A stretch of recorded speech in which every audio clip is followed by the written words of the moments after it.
ஈடுபட தொடங்கிட்டாரு. இப்போ அவரோட வந்து திமுக பாஜகக்கு எதிராக தான் என்னோட அரசியல் பயணம் இருக்குன்னு சொல்லியிருக்காரு. ஸோ அதை எப்படி சார் பாக்குறீங்க? சார் பாலிடிக்ஸ்ல வந்து ஒவ்வொருத்தருக்கு வந்து ஒரு ஒரு தியோரி இருக்கு. அவங்க ஒவ்வொருத்தரோட கால்குலேஷன்லாம் இருக்கு. ஸோ எலெக்ஷனுக்கு முன்னால கூட சில மாற்றங்கள் வரலாம் சார். ஏன்னா மனுஷங்க வந்து எலெக்ஷன் என்னோட எக்ஸ்பீரியன்ஸ், நான் எம்ஜிஆர் சாரு, அப்புறம் கலைஞர் சாரு, அண்ணாதுரை டைம்லேருந்து நான் பாலிடிக்ஸை பார்த்துட்டு இருக்கேன் தமிழ்நாட்டில்.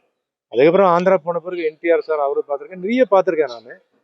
எலெக்ஷன் வரைக்கும் ஒரு மென்டாலிட்டி இருக்கும். எலெக்ஷனுக்கு முன்னால், அதாவது ஓட்டு போடுறதுக்கு ஒரு 1 வீக் 5 நாள் முன்னால் ஏதாவது ஒரு இன்சிடெண்ட்டாக இருக்கட்டும், ஸ்டேட்மெண்ட்டாக இருக்கட்டும், எதாக இருக்கட்டும்னா டக்குன்னு ஜனங்களோட டிசிஷன் சேஞ்ச் ஆகிடும்.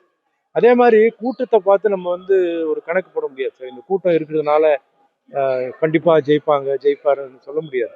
கூட்டம் அது முக்கியமாக வந்து நடிகர்களுக்கு வர கூட்டம் கூட ஸ்க்ரீனில் வந்து பார்க்கும்போது ஒரு மாதிரியாக இருக்காரு. நேரில் எப்படி இருப்பார்? நேரில் எல்லாம் லேடி எப்படி இருப்பாங்க? வெள்ளையாக இருப்பாங்க, கருப்பாக இருப்பாங்க, குண்டாக இருப்பாங்க, ஒல்லியாக இருக்கும். இது ஒரு கூட்டம் இருக்குது.